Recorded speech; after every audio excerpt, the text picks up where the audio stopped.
One post that was kind of trending. Discord will possibly record your video calls, voice calls, and channels, including your screen shares. Now, if you've ever been part of Discord screen shares, not that I would ever do something like that would be haram, but people oftentimes stream their desktops, watch movies together. So yeah, screen shares, that's one of the main reasons people use that feature, also to share gameplay.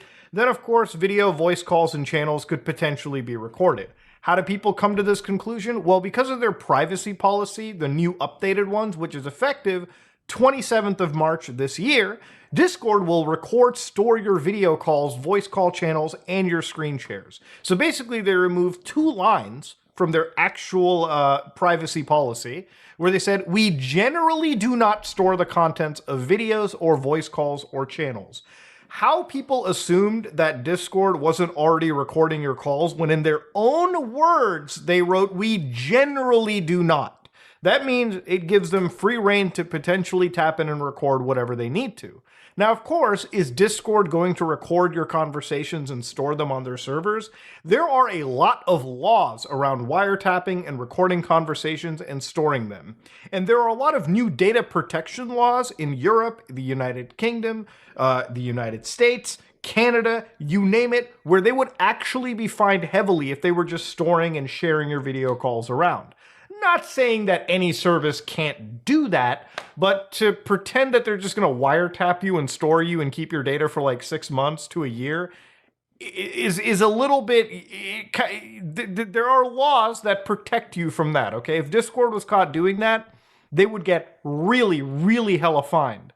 Now, of course, we also don't store streaming content when you share your screen. So again, we also don't store it, which is what they used to say. Now, obviously, if they remove it, they're probably storing your content, your screen content, your screen shares for, I would assume, one major reason. A lot of people use this for movie nights, and I assume Discord's been getting a lot of flack from a lot of like big publishing companies where literally Discord can be used to violate the DMCA. Literally, you are not allowed to stream full movies to each other. And if Discord lets you do that, they could absolutely, possibly be held up liably. Again, I'm not a lawyer, but I assume that Discord is looking into the screen shares now. So if they are compelled to stop you from streaming the newest movie that came out, they may just prevent your screen shares, or they may implement some content ID system that stops your screen shares the moment you're screen sharing copyrighted content.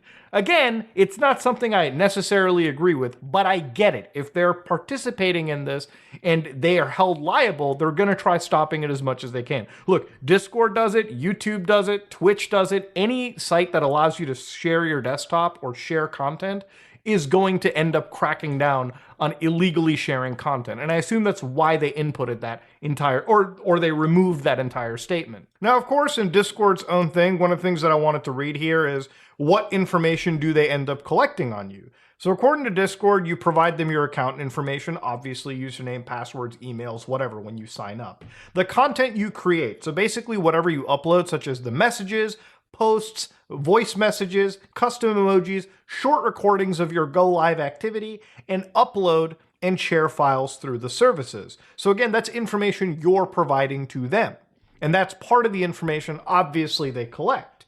So obviously your payment information, which you provide, informations from actions you take, which is obviously metadata from like the various decisions you take on their services, optional features where they need certain pieces of information, like that AI bot, and so on and so forth. Now, I tried really combing through this entire like terms of services, and it's not like Discord is doing anything that is more like damning than every other service that exists out there. In reality, they created an AI tool, and they're probably going to record snippets of your conversations, videos, or whatever, just to assist or maybe serve as some sort of moderation purpose. I've also heard rumors that because PlayStation now has Discord and because of Sony's specific privacy requirements or Sony's requirements, they may have to retain certain pieces of voice data for a very short amount of time or just for very specific reasons. Again, I think the general idea is I don't agree with this. I don't think any service should be storing your information. But then again, Discord is ultimately a free to use service, right? Generally, when you use a free service like Discord, you are giving up some of your information. Now, if they use your data to participate in their AI chatbot tool, then just by using their service, you're effectively giving up your rights. Which, if you're actually worried about that, I've heard some art people are worried about their art that's being shared in their Discord servers, possibly fed into their AI tools, you should absolutely stop using Discord, or at least look through the settings and turn off the features where you're like, contributing to their AI pool, if they even have that, and switch to services like Revolt that I've shown you. Because if you're genuinely worried about Discord using your information for their own benefit, they probably have the right to do it. Every time you use this service and you sign up to their privacy policy features, you're giving the keys to the VIP to these operations. So if you genuinely are worried about that, which it's great to see, use different services and stop using Discord. But this is one of those situations where I personally think this is mostly a nothing burger.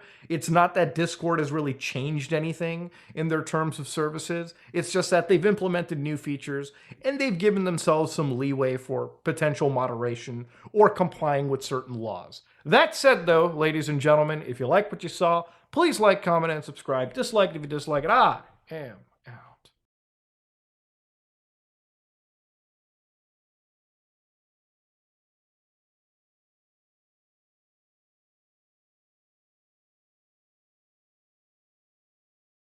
Showers and all that. Before a solution for Philly's bladder can be found, the boys now have to partake in Challenge 3, and this one's not for the picky eater.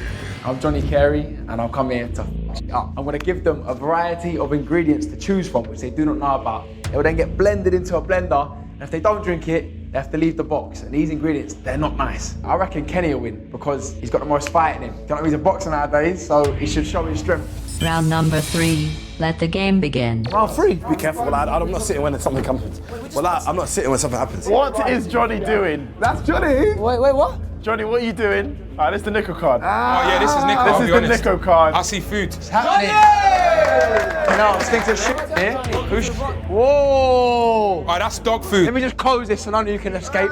Especially you, rat. While they're setting it up, all pick a number out of this hat. Take a number. Place that number in your pocket. That will be assisting you later in the video. Later in the video? However, now, if you would all pick an ingredient each from the hat, please. You know how much warmer it is in here? Oh, the hot breath. One by one, just read out what your ingredient is. Oh, I've come with something good. Nuts. Nuts first. What thing is nuts? Brussels sprouts. That's not too bad so far. Garlic. A little bit. That's the whole flipping. Pate? What's that? Pate. Wait, I just ate pate pork. Don't set us up with pork. Smooth pork fat. Yeah. Yeah, you lot are trying to set these up. What? So, certain producers forgot half of the team is Muslim. Wait. So look, you got 1, 2, 3, 4 Muslims in there. And it's To see that, I was gonna go like that. whoever did that, you're a stupid prick. Pork. Don't you know I'm a Muslim? No pork on my ass, like pork, pussy. Sallallahu alayhi wa sallam. Yeah, what he said. What he said? And cockles. Don't put the juice in there though, you're boiling it. Nico, what do you have? Vinegar. Oh, that's not that deep. Alright, that's enough. What are you running for, man? Yeah. Can't lie, I'd be gone.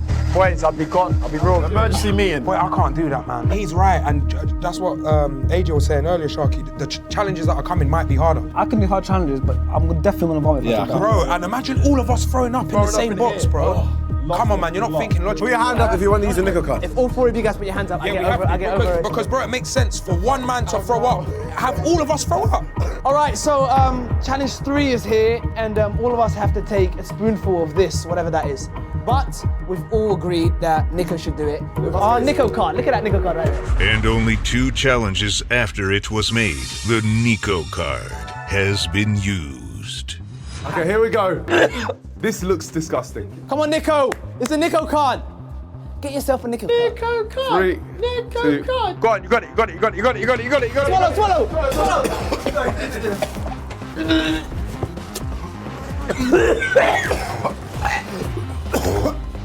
Oh my, is that bad? How is it? Oh no, his face is red. Hold it. Please hold it. He's lost his mind. He's lost his mind. Oh, this is awful.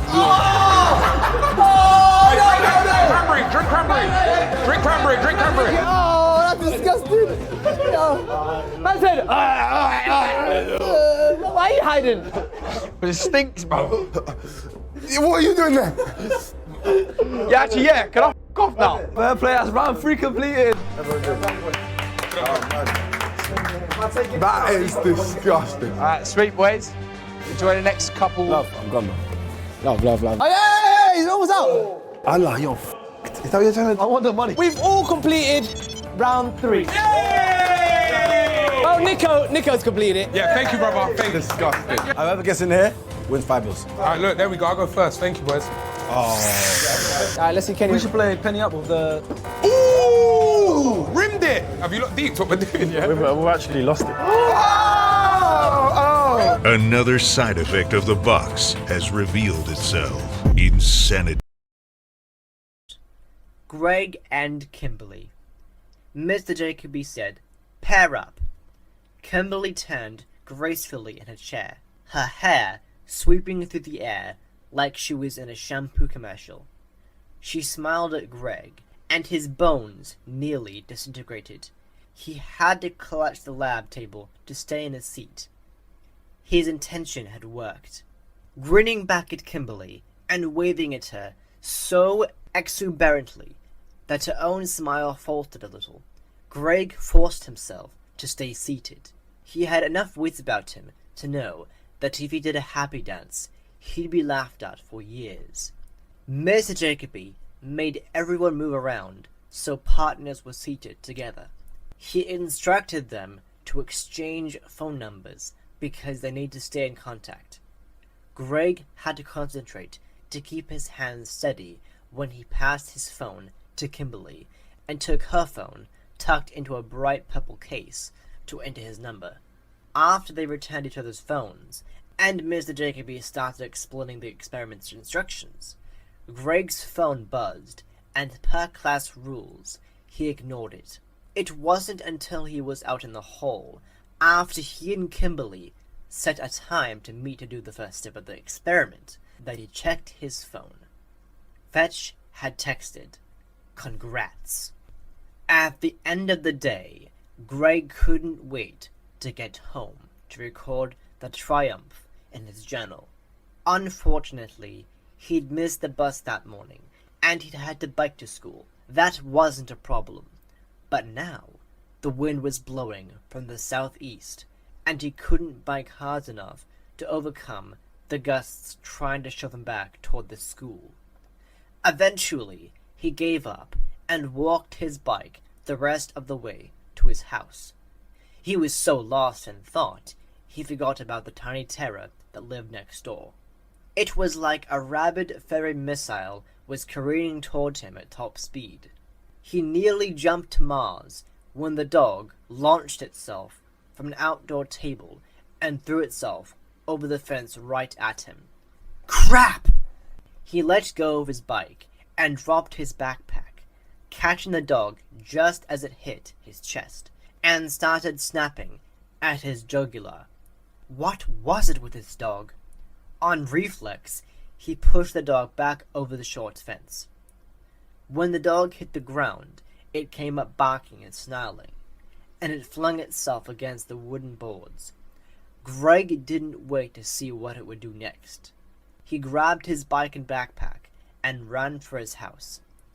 Once inside, he realized he was hyperventilating. Sinking to the floor in the puddle created by his dripping coat, he texted Hattie, "Devil dog just tried to slash my throat. Scared the hell out of me." "You okay?" Hattie responded, shaken, not scared. Hattie texted back, "LOL."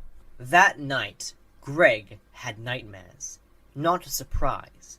He spent the whole night in the abandoned pizzeria, being chased alternately by Fetch, a faceless man, and the dog next door, while plants grew so fast inside the restaurant that the place turned into a jungle.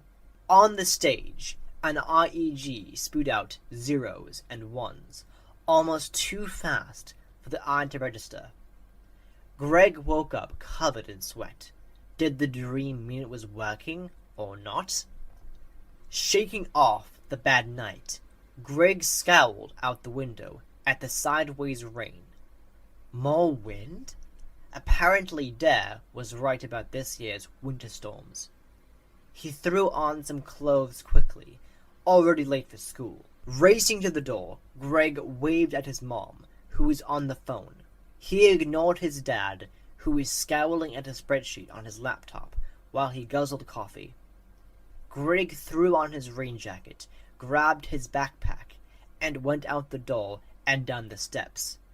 That's why he came to a stop, so abrupt he lost his balance and had to grab the stair railing. His eyes widened, his pulse rate flew into overdrive, and his stomach clenched. This couldn't be happening.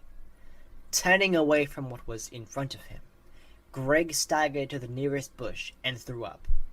All he had in his stomach was water, which came up along with yellow bile. Then, even though his stomach was empty, it lurched some more, and he endured a couple rounds of dry heaves.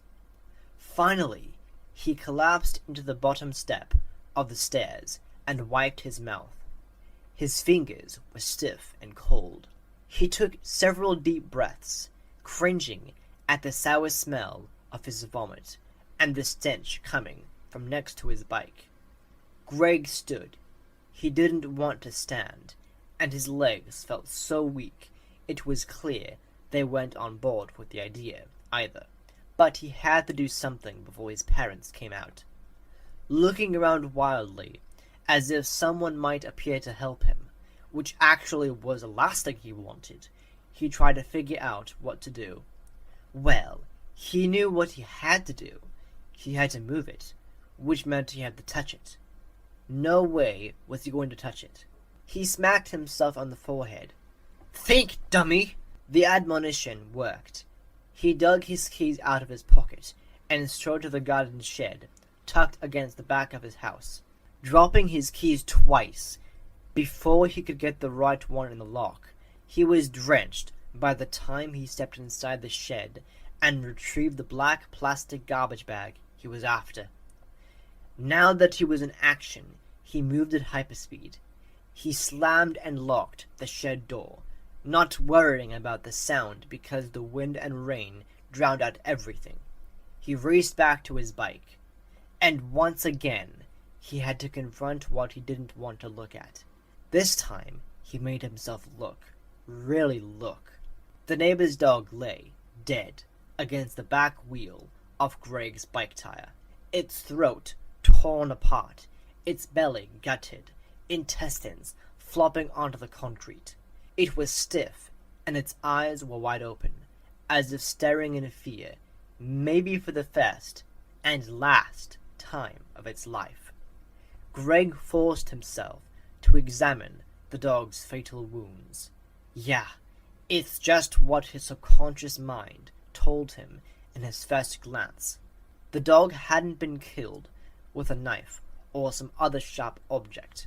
It had been ferociously ripped by teeth and claws. It had been attacked by another animal. Greg gagged and swallowed down another dry heave. Breathing through his mouth, he opened the plastic bag and put it down over the dog. Once he had it covered, he slipped the bag under the animal and used the plastic to scoop up the entrails. When he had it all, he carried the bag to the bushes between his and his neighbor's house and emptied it into the bushes. The dog fell with a sickening splat onto the ground. Greg looked up at his house to be sure neither of his parents were looking out the window. Nope, all good. The neighbor's house was one story. They couldn't see into his yard, and this part of the yard was sheltered from the street. No one was watching him. Even so, this probably wasn't the best plan in the world. But it was the best he had. If the dog was a human, forensics would point to Greg in a nanosecond. But the corpse was a dog. He didn't figure there'd be much of an investigation when the body was found. It looked like The nasty little thing had been mauled by a coyote, but it hadn't been. As much as he'd love to convince himself that's what happened, Greg knew no coyote would kill a dog and then pose it next to Greg's bike, because the dog had clearly been posed. Although a little blood from the dog's neck and intestines stained the concrete next to Greg's tire, it wasn't nearly enough blood for the savagery of the dog's wounds. The dog must have been killed someplace else. No, coyotes had nothing to do with the dog's death. Greg realized he was frozen in place by the bush. He wadded up the plastic bag, trotted to the trash bin under his house, and stuffed it inside one of the bags of kitchen trash. He closed the lid. That's when his phone buzzed. He didn't want to look at it, but he had to. The incoming text was, as Greg knew it would be, from Fetch. YW. Greg was still staring at the screen when another text came in. This one from Hattie. WRU. He should have been at Hattie's house to catch the bus there 5 minutes ago. He quickly texted SRY L8. Then he grabbed his bike and pedaled out into the rain, hoping that the wind at his back would help him get to Hattie's before the bus arrived. Greg spent the day paying very little attention to what was going on around him. Every chance he got, he pulled out his phone and scrolled back to delete old text messages. The spider had spooked him, but the dead dog had terrified him. Fetch had killed the dog to help Greg. What other help would Fetch try to offer? It didn't take long after finding the dog for Greg to conclude that Fetch could do all kinds of nasty things with what Greg had said he wanted. So he tried to find any text in which he suggested or wanted or needed anything. But the problem was, Fetch seemed to be doing more than accessing old messages or conversations. Fetch seemed to be listening in to Greg's life. How? Greg needed to talk to Hattie and Cyril. He needed their help. Unfortunately, 2 days passed before he was able to convince Hattie and Cyril to help him do what he knew he needed to do. He wasn't able to tell them about the neighbor's dog until after school. Predictably, they were freaked. Cyril wanted to forget it as soon as he heard it. Hattie, though, wanted to see the stiff, so he followed Greg home, and they stood together in the rain, staring at the dead dog, which was now a wet, grisly pile of viscera and fur. "I want to go back to the restaurant," Greg told Hattie once they were up in Greg's room. Hattie stared at him. "After that?" He waved a hand in the direction of where the dead dog lay. "You want to go back?" "Well, want is probably not the right word, but I need to. I have to know what's going on." Hattie shook his head and said he was going home. But Greg was persistent. He hounded Hattie and Cyril relentlessly via text that evening, and in person the next morning, and on the phone the next afternoon, until he convinced them to return to the restaurant with him. After school, they huddled together in the school lobby before racing through the rain to their bus. "It will still be raining tonight," Greg told them. "Fewer people out." "Yeah? Whatever," Hattie said. "We're going to die," Cyril said. Greg laughed. "We're not going to die." So why was his stomach doing somersaults? And why had his heart relocated to his throat? It was a little harder to get away from their families on a Wednesday night, but they managed it by saying they were going to do homework together at Greg's house. His parents, per usual, were out. His mom had taken a part-time job as a front desk clerk at one of the hotels. He wasn't sure what that was about, and he didn't ask. His dad was working late on his most recent build. "I hate the finishing work," he'd complained that morning. That's when the client always gets nitpicky. The first time they'd gone to the restaurant, Greg and his friends had been armed only with a crowbar and flashlights. This time, they also each brought along kitchen knives, and Hattie stuck his baseball bat in his backpack. It was just as easy to break into the restaurant the second time. Actually, even easier. The service door lock they'd broken hadn't been repaired or replaced. They just had to pull the heavy door open and slip through. Once inside, they flipped on their flashlights and shined them around. They started with the ground. Clearly, they all had the same idea. They were looking for footprints, other than theirs, in the dust covering the cracked blue linoleum floor. Unfortunately, they'd scuffed up the dust so much on their first trip, it was impossible to tell for sure whether anyone else had been here. "Do we have a plan?" Cyril asked when they moved out into the hallway. Greg noticed all three of them were breathing fast. His voice sounded breathless when he said, "I think we should start by finding Fetch." They walked shoulder to shoulder along the hallway. It was much quieter in the building this time, because the rain, although steady, was soft. It was foggy too. That tended to dampen sounds. "So, I found out something about the restaurant," Cyril said. His voice sounded too loud and too forced. "What?" Hattie asked. This was part of a pizza chain that closed down after something happened at one of them. "What happened?" Greg asked. "I don't know. It took a lot of time to even find what I found.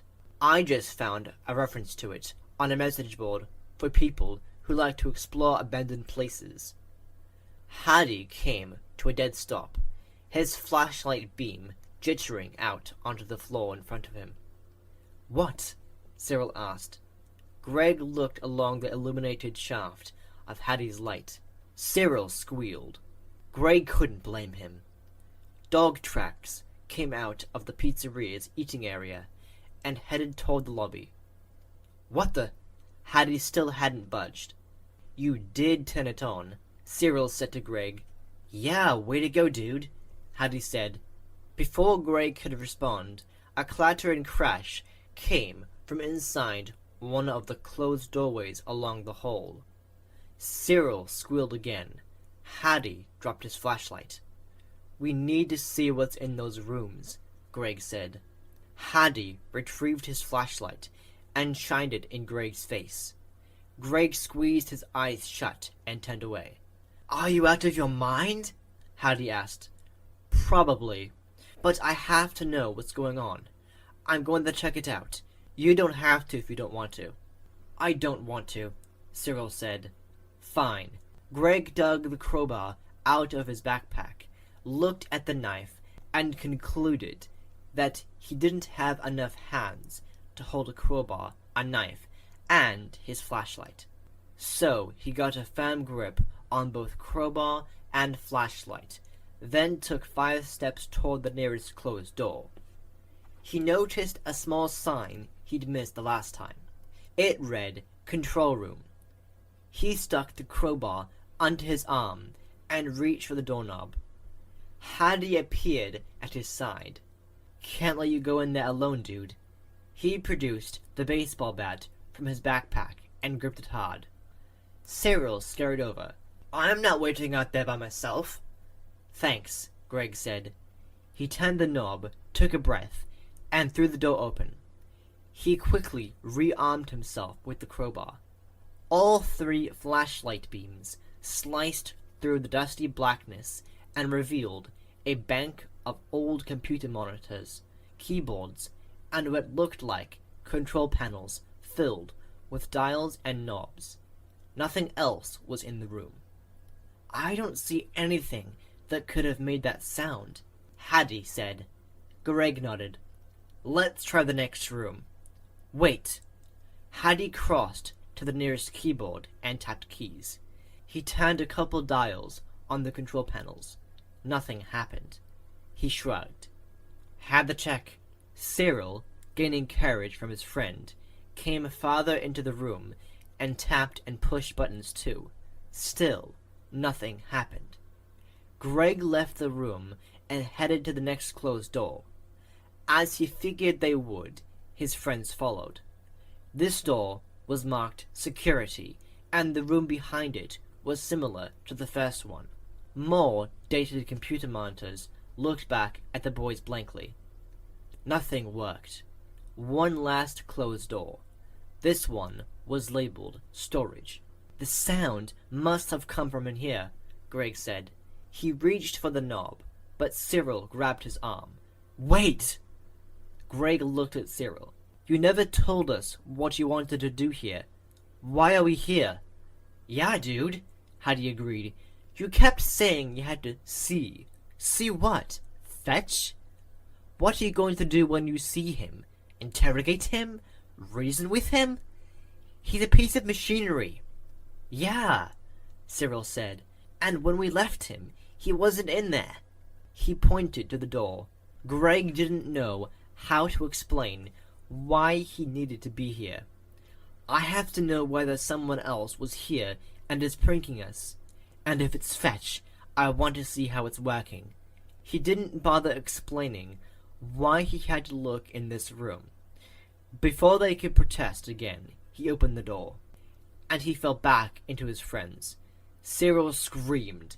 Hattie gasped. Staring back at the boys in the gleaming streams of their lights were 4 life-size animatronic characters. They were at least 5 times bigger than Fetch, who was about the size of a beagle.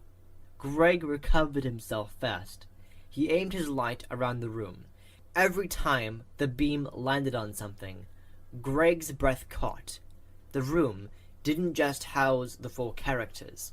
It was also filled with animatronic parts and character costumes, a whole wardrobe full of them. Dozens of pairs of sightless eyes stared at them through the flashlight transected gloom. Or at least Greg hoped they were sightless. His friends hadn't spoken since they opened the door. Suddenly, a raspy humming sound filled the room. The boys' lights skittered all over the space, searching for the sound's origin. One of the animatronic characters seemed to move its leg, and then something small, dark, and furry shot out from behind it, arced toward the boys, barked, and then bolted out of the room. Before they could do more than gasp in unison, whatever it was disappeared from view. Cyril shrieked and tore from the room. Greg and Hattie were at his heels. This wasn't a thinking moment. That was Fetch that had leapt out at them, wasn't it? Had to be. Even though Hattie or Greg could have hit Fetch, or whatever that thing was, with a baseball bat or crowbar, Greg's brain didn't even consider that. Apparently, Hattie's didn't either. They had just one conscious idea in their heads: run. As they dashed down the hallway toward their exit, Greg tried not to hear the growling and claw tapping that followed them. He also firmly closed the door on his mind when it tried to ask questions about how Fetch. No, not going there. Get out, get out, get out. That was the only agenda. It took them only seconds to reach the door and squeeze through it, Cyril in the lead and Greg bringing up the rear. Was that a nip at his heel right before he pulled his foot through and shut the door? Not going there either. Without speaking, the boys grabbed their bikes, but just as they did, a whine behind them made them pause. With a shaking hand, Greg aimed his flashlight at the pizzeria. A wet, stray mutt trotted toward them, but when Cyril yelped in fear, the dog veered away into the fir trees that surrounded the abandoned building. It wasn't Fetch. Greg let go of his bike. I don't care, Cyril said. I do. Greg said. I want to find Fetch and figure out what he's doing. I'm going back in. I'm going home, Cyril said. Hattie looked from Greg to Cyril and back again. Greg shrugged, albeit a little shakily, and headed toward the pizzeria. You can't go in there alone. Hattie let go of his bike too, and followed Greg. He looked at Cyril. The real dog made that noise we heard, and probably the tracks too. Cyril hugged himself, then sighed. If I die, I'm going to come back and kill you both. That's fair, Greg said. The boys re-entered the pizzeria. They stuck close together as they went down the hall, closing the storage room door as they went past. Without speaking, they made their way to the dining area. Their flashlight beams zooming this way and that like spotlights, they crossed the room to the price counter. They only got halfway there before they all paused. They didn't have to get any closer to see what they came to see.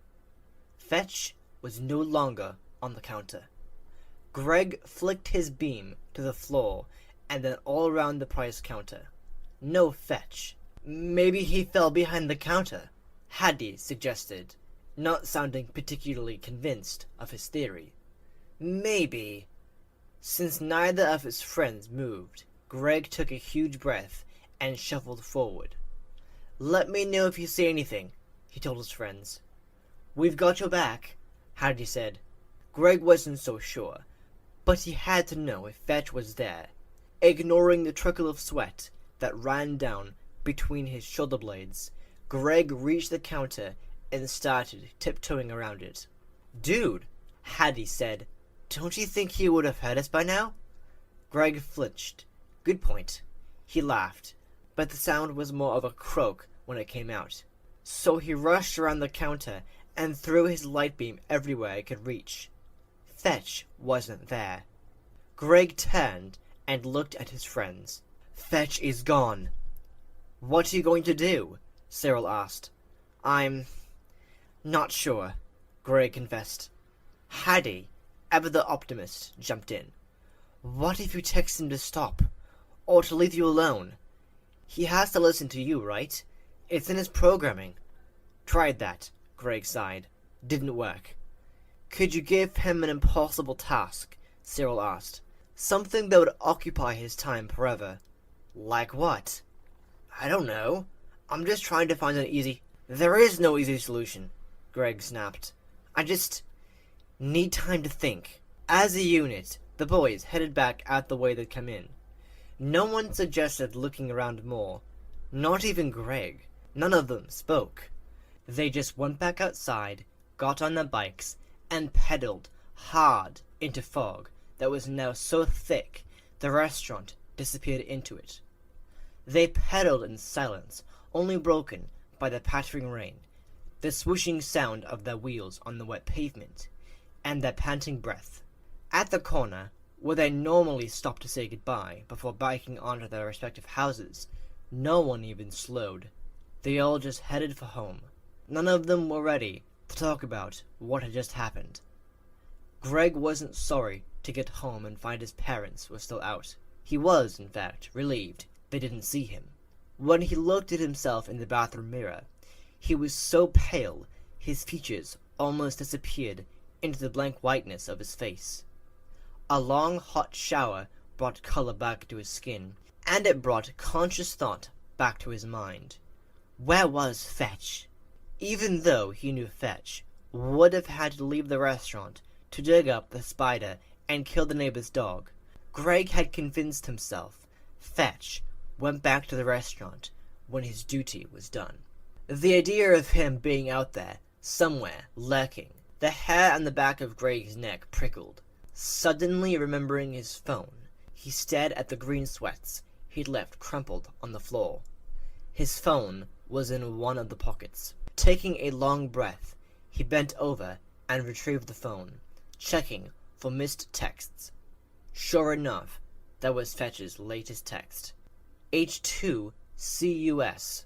Yeah, well, I don't have to see you soon, Greg muttered. Greg didn't allow himself to ask all the questions that wanted to be asked after the latest encounter with Fetch. Instead, he decided to concentrate on school for a change, specifically on Spanish. If he didn't get on top of his Spanish homework, he was going to fail the class. So, on Saturday morning, he texted Manuel asking if he had time to help him. Manuel didn't respond.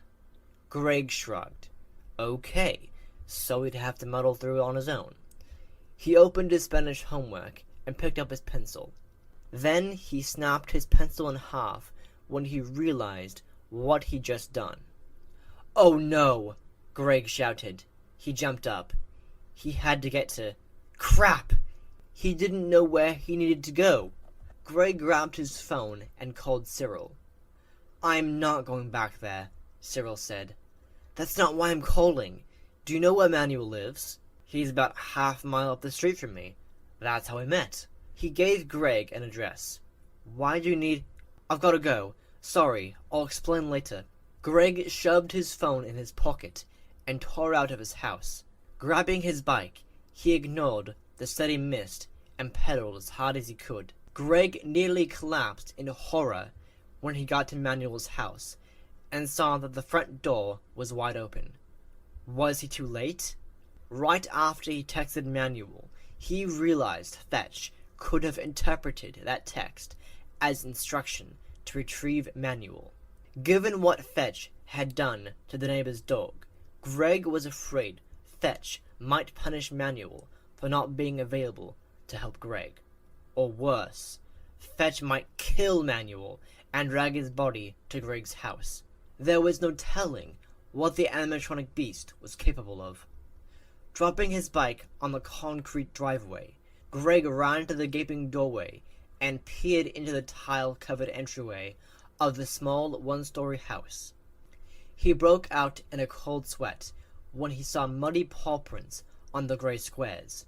"Manuel?" he shouted, taking a step into the house. "¿Qué pasa?" a voice called from behind Greg. A dog barked. Greg whirled around. Manuel and a yellow Labrador was standing at the edge of the front yard, filled with patches of grass and exposed dirt. The dog had a red ball in its mouth, and its feet were muddy. Greg's heart, which had been trying to set a speed record, settled into a more normal pace. "Hey, Manuel." "Hi, Greg." Manuel's smile was friendly but confused. Not a surprise. How could Greg explain why he was here? I sent you a text, but you didn't respond. Needed a bike ride anyway, so I thought I'd stop by. Cyril told me you lived down the street from him. I wondered if you had time to help me with my Spanish." Manuel's confusion disappeared. "Sure, sorry about the text. I left my phone inside. I can do it now if Oro will let us." The dog next to him barked. Greg, so relieved that he'd imagined danger that didn't exist, grinned at the dog. "Hi, Oro. Want me to throw the ball?" Oro wagged his tail, but didn't move. Manuel laughed. He understands Spanish. Say, "Trema la pelota." "Treme la pelota." Greg repeated the command. Oro brought him the ball. Greg laughed. "Maybe I don't need your help. Maybe Oro can help me." Manuel laughed too, and for the next hour, Greg forgot all about Fetch while he played with Oro and improved his Spanish. The rest of the weekend passed without any disturbing incidents. And when Monday came, Greg was in a good mood. He was all about his most recent triumph, getting Kimberly as his lab partner. He'd intended it. It had happened. And after his most recent intention with Fetch seemed to thwart him, it looked like Greg was actually learning to use the 0-point field. Score! Greg and Kimberly had their first meetup after school the next day in the science lab. Every team had been given a set time to use the IEG machine Mr. Jacoby got for their experiments. Greg and Kimberly were second to use the machine. Their assignment was to attempt to control with their minds the zeros and ones generated by the machine. Both were to focus their will on either zeros or ones. Greg took zeros and Kimberly took ones, for a total of 10 minutes each. They were to record their results, and then they were supposed to write a paper about some aspect of REG research and how it impacted society. Greg had thought he'd have to be the one to suggest a topic, but Kimberly beat him to it. Sitting cross-legged on the floor after they used the REG machine, Kimberly said, "I have an idea for the paper." She pulled out her phone and tapped at it. Greg stared at her hands. She had the prettiest hands. Today, her nails were bright blue. They matched the tight blue sweater she wore. He tried not to stare. "Are you listening?" "I'm sorry, what?" Even though Greg had known Kimberly for 7 years, he was pretty sure he'd never said more than 2 words to her at a time. Whenever he had the chance to talk to her, his brain drained down to his legs and puddled in his shoes. He'd gotten her as a partner now, but how was he going to talk to her? "I said I think we should write about how REGs influence big world disasters." Wow, she knew that? If he hadn't been in love before, he sure was now. "Yeah," he said, "that's perfect." "You know about it?" She looked up at him. Greg still sat in his chair, but now he slid down onto the beige tiled floor so he could see her better.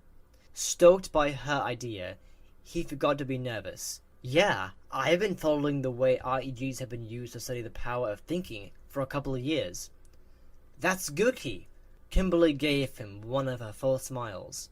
He grinned back like an idiot. He was so excited about her paper topic that he wasn't as bummed about the fact that Kimberly had done better with the REG machine than he had.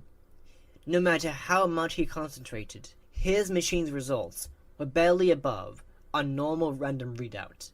"I tried to talk to my parents about it," Kimberly said.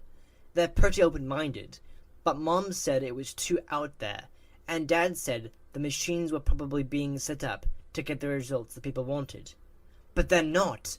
Kimberly leaned forward, her eyes bright. Greg couldn't believe she was as into the stuff as he was. "I know," Greg said, leaning in too. "And did you know they got spikes before big sporting events?" He hesitated only a second before saying, "Do you know about Cleve Baxter?" Kimberly blinked. "No? Who's he?" "He was an interrogation instructor for the CIA, and he taught classes on using the polygraph machine." "Okay." Kimberly put her elbows on her knees, clearly focused on what he was saying. He couldn't believe he had her full attention. He tried not to let himself be distracted by her peaches and cream perfume. "So what about him?" Kimberly prompted. Greg cleared his throat. "Well, he started using the polygraph machine to do experiments on plants, and he discovered plants can sense our thoughts. My mother sings to her plants because she says it makes them grow faster." Greg nodded. "They probably do. That's why I was surprised my mom didn't believe the REG stuff." "I think it freaks people out," Greg said. Kimberly nodded. "So is there more about this polygraph guy?" "Yeah, so Baxter experimented with the plant's reactions to his actions. Like, he burned a plant and got a reaction, but not just in the burnt plant. Nearby plants reacted too, and then he just thought about burning the plants, and the second he had that thought, the polygraph recorded a reaction in all the plants, like the plants had read his mind." "Whoa!" Greg nodded so hard he felt like a bobblehead doll. "Yeah, I know," he grinned. Most people didn't believe Baxter when he published his results, but he kept experimenting, not only with plants, but with human cells, and he proved that cells can sense thoughts. They have a consciousness. Kimberly twirled a lock of her shiny hair with an index finger. "So if cells have consciousness, then why is it such a leap to think our brains can influence a machine? Exactly! We should include that in our paper, Kimberly said. It's good stuff. Yeah, I thought it was so cool that I decided to do my own experiments. My uncle got me a polygraph machine, and I started trying things with my plants. It actually works. They know what I'm thinking. Well, at least the simple stuff. Wow! Yeah, I've been trying other things too. Greg hesitated. Should he tell her? Like what? She asked. Greg chewed his lip. Oh, why not? He scooted closer to her and lowered his voice. Do you remember what Mr. Jacoby said about the 0-point field? That it means all matter in the universe is interconnected by subatomic waves that connect one part of the universe to every other part? Yeah, sure. Well, I read about the field over the summer, and when I read it, I got really excited. I read that researchers are saying this field could explain lots of stuff no one could explain before. Stuff like chi and telepathy and other psychic abilities. I have a cousin who's psychic, Kimberly said. She always knows when there's going to be a test at her school. Kimberly laughed. I've been trying to get her to teach me how to do that. Greg grinned. Then you'll get it. Get what? Well, I have some good stuff in my life, but there's so much I hate. Like my dad, and well, just stuff. So I figured I could learn to use the field, communicate with it, tell it what I want, and get it to tell me what to do. So I've been practicing on my plants, seeing if they'd respond to my intention, and then I started just concentrating on things I wanted and seeing if I got any ideas. Like guidance? Yeah, Kimberly slowly nodded. I get what you're trying to do. She wrinkled up her perfect nose. The problem is, well, she shrugged. I just wonder if trying to get the field to work is like a monkey trying to fly an airplane. He's going to crash and bend before he can figure it out. Greg tried not to let her see that her words felt like a kick in the gut. She obviously did see, though. Not that you're a monkey, I mean. I just mean quantum stuff is hard. I like it too, and I've tried to read about it, but I don't get it. Not really. Hey! Trent White burst into the room. You two smashing face in here or what? Kimberly blushed, deep red. Shut up, Trent, Greg said. Shut up yourself. Your time's up. Our turn. Trent gestured toward his project partner, another school athlete, Rory. Greg still couldn't believe they were both in advanced scientific theory. We're done. Kimberly scrambled to her feet. She and Greg left the room. Let's get together over the weekend to talk more about the paper, she suggested. Sure. After Greg got home from school, he texted Hardy and Cyril, asking them to come over. While he waited, he looked at the latest text from Fetch. Too easy. What's too easy? Greg responded. AOTA. All of the above what? Greg asked. 411. All of the above information was too easy? What did Fetch mean? Was he talking about Greg's conversation with Kimberly? Was he saying that Greg was making the 0-point field too easy? And why did Greg care about the opinion of an animatronic dog anyway? He wanted to ignore Fetch, but then Fetch texted, REG M2. Fetch then texted a link to a website that sold small REGs. Greg didn't understand what Fetch meant by REG M2. Did M2 mean me too? Did that mean Fetch was saying he wanted an REG too? Or was he saying he was an REG? Or like an REG? Greg frowned and texted back, Thanks. He figured whatever Fetch was saying, he should stay on Fetch's good side. Hattie and Cyril came over and brought pizza. Surprisingly, Greg's parents were home, but they were caught up in some intense discussion and they both said okay when Greg asked if his friends could come over with pizza. The boys spent their first 15 minutes wolfing down pepperoni pizza and guzzling Coke. When Hardy burped loudly, Greg decided it was time. We need to talk about what happened the other night. Do we really? Cyril asked. Yeah, Greg said. Fetch is out there somewhere. Well, now you're just being a moron, Hattie said. That's what bothers you? That he is out there somewhere? Yeah, he's out there, for sure. Fetch is an animatronic, and you obviously managed to turn him on. But how about the fact that Fetch dug up the spider for you, or the fact that he killed a dog for you? Yeah, there's that, Greg agreed. I think we should destroy it, Hattie said. I think we should stay away from it, Cyril said. Yeah, but will Fetch stay away from us? Greg asked. Hattie glared at him. You're the one who activated it. Greg threw up his hands. I didn't even know what I was doing. Well, you need to figure it out, Hattie said. You're the smart one. Yeah, Cyril agreed. You sound like you're mad at me. Greg accused his friends. Cyril looked at his tiny feet.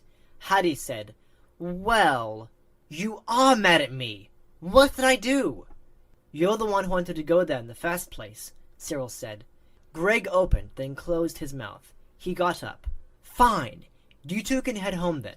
I'll take care of it. Hattie and Cyril stared at him, then looked at each other. Whatever, dude, Hattie said.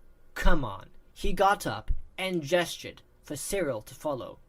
An hour later, wearing threadbare sweats and an old tie-dye t-shirt lying on his back in bed in the dark, Greg said to the ceiling, I need money.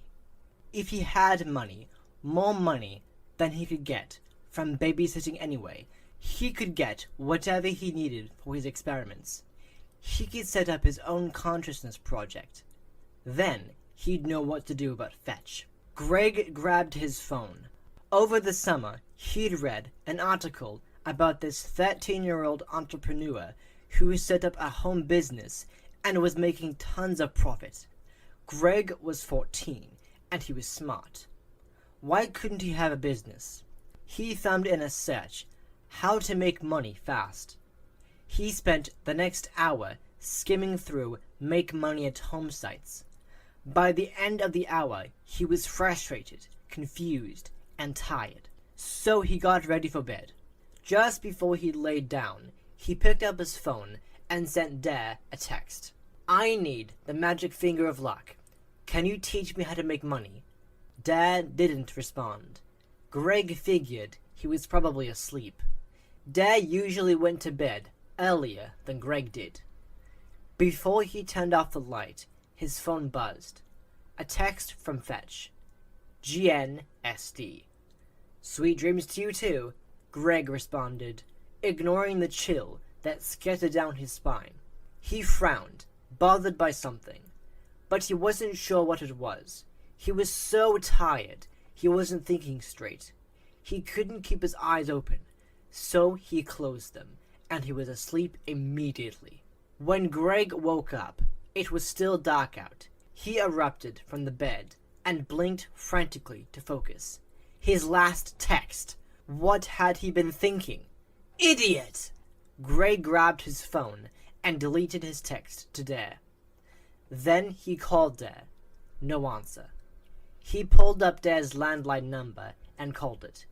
Even if Dare was asleep, that phone would wake him. No answer. What should he do? Greg had no way to get up to Dare's place on his own.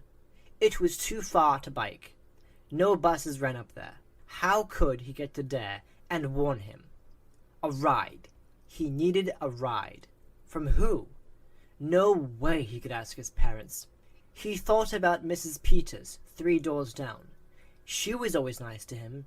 Maybe. Greg tore off his PJs and pulled on gray sweats and a navy blue hoodie. He grabbed his phone and ran out of his room. He wasn't sure how he was going to explain to Mrs. Peters why he needed a ride at... What time was it? He checked. 4:30. Well, he just have to figure it out. In his stocking feet, Greg took the stairs 2 at a time. Inside the front door, he stopped to tug on his rain boots in the entryway. Then he threw back the deadbolt and flung the door open. He started to charge through the door, but then he looked down. His legs went out from under him, and he crumpled to the ground. He started to heave, covered his mouth, and looked away from what lay on top of the Welcome Friends mat. Looking away didn't help though. The image was indelibly etched into his retinas. In his mind's eye, he could see Dad's thick finger, the base torn and bloody, part of the bone jutting through the gore. The finger was dusky and had tufts of light hair. The blood was bright red. Even just in memory, the details were excruciating. Greg even noticed that the blood had congealed before the finger had been dropped on the mat because the white M wasn't bloody. Greg? What are you doing down here? Greg's mom was coming down the stairs. Greg didn't think. He snatched up the finger and stuffed it into the pocket of his hoodie. Grabbing the door frame, he pulled himself to his feet and shut the door. I think I was sleepwalking, Greg said. Lame. But he was too out of it to come up with something better. Then, or did he come up with a lame idea himself?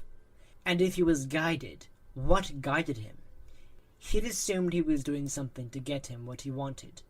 But when his phone rang, he froze. Then he realized he was being stupid.